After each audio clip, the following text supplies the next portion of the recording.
Hello and welcome to Go's Reviews. You suggest I review it. Well, I almost was gonna go back.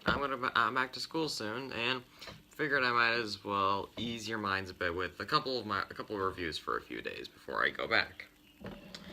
So, I'm pretty sure, as some of you probably don't know, I'm a huge fan of The Nightmare Before Christmas. It's one of the best Halloween/Christmas movies of all time. And Henry Selick was one of the best directors of all time, and Tim Burton was one of the best movie makers of all time. So, in 2009, they collaborated to make another project, simply known as Coraline.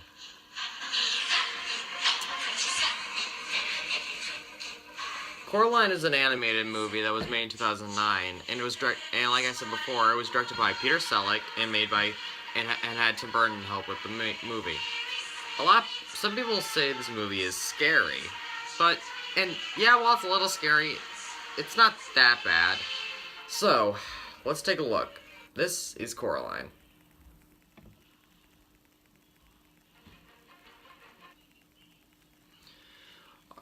Our movie begins with the Jones family moving into a house known as the Pink Palace, which is a giant pink apartment house, I guess. As we're introduced to our main character, Coraline Jones, played by Dakota Fanning, who is your typical girl who's moved to a new town. She doesn't like the neighbors, she misses her old friends, and her school. Her father Charlie and her mother Mel Brooke work on gardening catalogs for a living, so they don't really have much time to spend some time with Coraline. And for the majority of the movie, she just spends the majority of the movie whining and being really depressed. This character speaks to me. One day, while they're moving in, she meets a kid named Wyborn Wyby Lovat, who tells her about the well, which apparently she almost fell in. Oh yeah, and there's also a black cat named the Cat.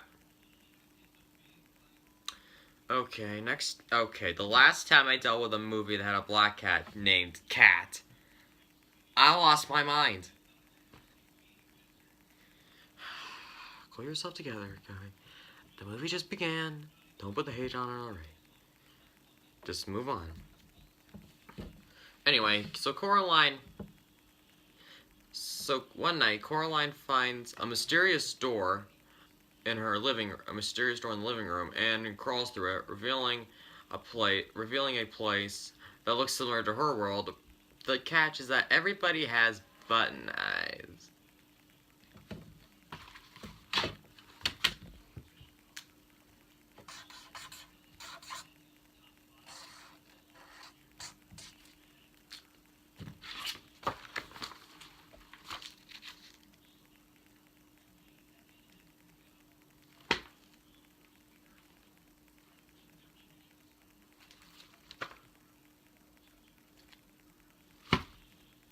Why? I know this movie is based off a book, but I'd never read the book either, so I can't tell. I don't know if that's how it happened in the book either. I mean, why does everybody have button eyes? And to be fair, it's a little creepy. Yeah, it can be a little scary seeing normal-looking people with button eyes, but to be fair, it does give Coraline a bit of a fantasy world. A world that she wishes she could live in. Why do I say this? Well, for one, the other parents, that's what they're called, by the way, but her other mother and her other father actually want to spend time with Coraline, so there's that. Other Wyby doesn't speak, and I'm not gonna, and why? Apparently the other mother had him fixed. Speaking of what I said last time.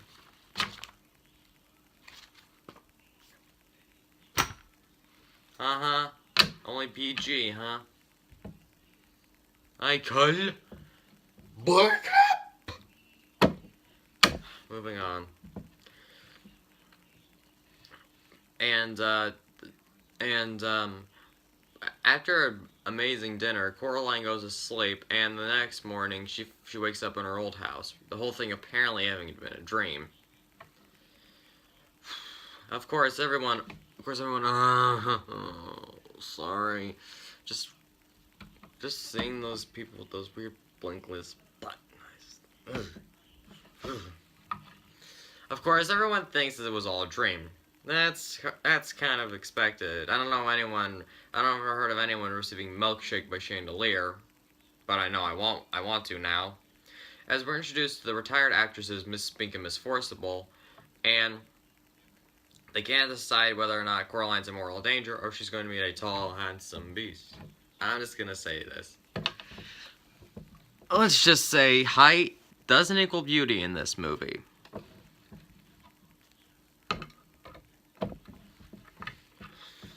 And she's also introduced to the retired mouse circus instructor, Mr. Bobinski. I'm pretty sure some of you who saw the movie are wondering why Mr. Bobinski is blue. You probably think it's because he's a cartoon character. I mean, Coraline's hair is blue. Actually, I'm gonna look this up. Kids movie. Speaking of Bobinski, Coraline goes back into the other world to see the other Bobinski's mouse circus. And yes, the mice have button eyes too. Of course, that just makes sense. Anyway, the next morning, Coraline's annoyed and wants to visit that wonderful world again through the door, but finds her mother has locked it. They go to a store, and for some reason, this kid goes down a flight of stairs with a rolling stool. After getting into a bit of an argument with her mom, Coraline decides she's tired of the boring real world and wants to go back to the fantasy world again. It's here she meets the other cat. Okay, not the other cat, but the same cat. Oh. My mistake, sir. Anyway, so Coraline the cat tells Coraline that the other mother hates cats and that Coraline may think this world's a dream, but she's wrong, which he knows because the other Wybie told him so, even though he can't talk. And the cat can talk because... Oh yeah, did I forget to mention that? In the other world, the cat can talk. This is bringing back way too much deja vu that I don't want. Whatever, I got a movie. Enough of that. But enough of that. I got a movie to review. Oh yeah, I dyed my hair red. I don't know why, I kind of lost my mind after first viewing this movie, so... Yeah. But let's not thread on about that. I have a movie to continue. Anyway, Coraline goes to the other Miss Spink and other Miss Forcible show. And yes, even the dogs have button eyes. Fortunately, their eyes are small, so you can't really see. Oh my god! Mr. Selleck? Mr. Dial. Thank you. I didn't like sleep. No one needs it. Silly thing. Could this scene get any worse? Actually, yes, it can. Even though it's not, okay, not worse, but more funny. Other Miss Spink and other Miss Forcible put on a show that the real comedy just comes from the two arguing, and then he goes into a tightrope. It turns out that they're not really old ladies in the other world. They're really young ladies and wearing disguises. Huh?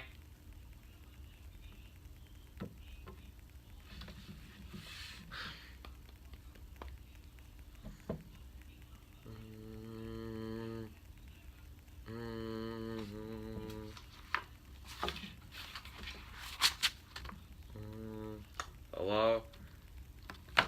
Yeah, hi. Are you Henry Selleck? Yes, I am. Good. I was wondering, what was your first idea when you came to make Coraline? Well, originally I wanted to be more to the original source material, but since the original book was not intended for children, I wanted to give it more of a light tone. I see. Yeah, so, you know, there are a few, I wanted to give it a few scary moments, kind of like how I did with some of my other movies. I understand that.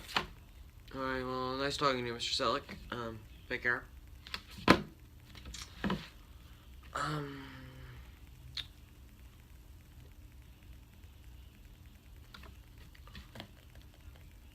Moving on. So after the performance, the other parents take Coraline back to the house and give her an opportunity to stay in this wonderful world forever. Okay, guys, I just want to take a moment to talk about saying this movie may be a little disturbing, if you know what I mean. Yeah, it may have a few scary moments, but how can you honestly make button eyes creepy? Well, this is how. Because they show Coraline a box with her own set of button eyes on it. Run! Indeed, Coraline runs away and tries to leave the other world the way she always has, but finally gets her wish in waking up in the other world. Oh, she's gonna die.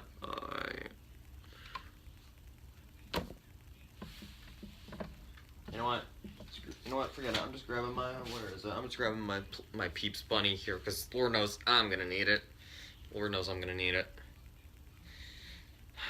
Anyway, so what happens is that all the furniture looks like bugs now, and the other mother shows her true colors by stretching out to a ton and getting really skinny to the point where I want her, that she needs to eat a burger. She traps Coraline to a room, and Coraline comes across 3 ghosts who were apparently the ghosts of the other children the other mother has kidnapped into this other world. Okay, you know what? I gotta tell you, pal, this movie's really starting to creep me out. Thank you, Bunny. Thank you. Anyway, so the ghost children tell Coraline that she needs to find their eyes, which apparently act as their souls, to get out. The other Wybie helps her, and for some reason he looks like this. Okay, other mother, what did you do to him? What in the Sam heck did you do to him? Anyway, so other Wybie helps Coraline get out, but cannot and will not go with her. Coraline escapes, but her parents aren't home. Okay. Coraline decides to go back into the other world to save her parents. And oh, man, that was fast. I'm just kidding. It's really an ambush. And for some reason, the other father now looks like a giant pumpkin man.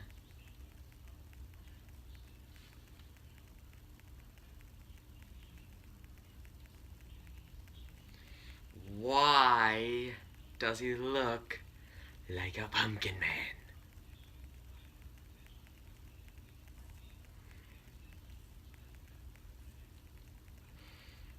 Let's just get this over with. I want this movie. This movie's almost over. I'm just gonna let it go. Anyway, so Coraline proposes a game to the other mother, saying that if Coraline can find the ghost eyes and her real parents, the other mother lets her go. But if she doesn't, Coraline must stay in the world for the rest of her life. Coraline decides to look in the garden first, and I swear to God, to this point, the movie turns into a video game. Which game I'd be playing? Level 1, the garden. Okay, got the eye. Oh, crap. Run away from the giant robotic mantis thing. Okay. Level 2, Miss Being Miss Forceful Show. Okay, oh, dog bats. What do I? Oh crap! Oh god, for Miss Bingo's forceful tipping my. What? Yeah, I'm not even making that up. Miss Spink and the other Miss Spink and another Miss Forcible have turned into taffy monsters. Why?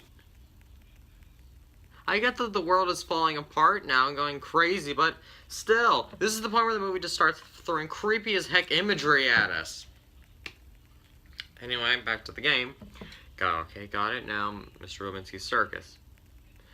Okay, now... Oh, crap, look out for the rats. They're coming out in Bobinsky's clothes. I'm not making that up either. The rats are controlling a puppet version of other Bobinsky. What happened to him? They don't even show what happened to him. We're just supposed to assume he turned into dust. Anyway, so Coraline fails to get the last eye back, but the cat helps her out, and she goes in to face the other mother. The cat goes with her, and the two go in to face the other mother, who has turned to a spider creature. Yeah, I'm just gonna play this. Hang on.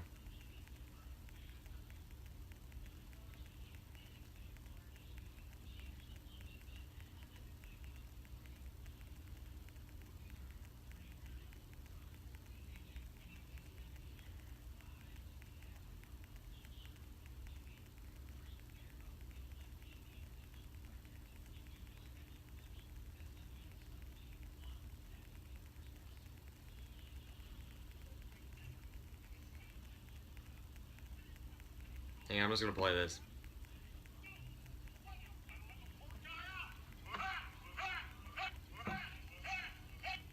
Seemed appropriate. It seemed appropriate. Anyway, so Coraline finds out where her parents are, and with help, and what does she do? She throws the cat, the other mother, who claws out her friggin' eyes. That is not funny, or cool, or it's just scary.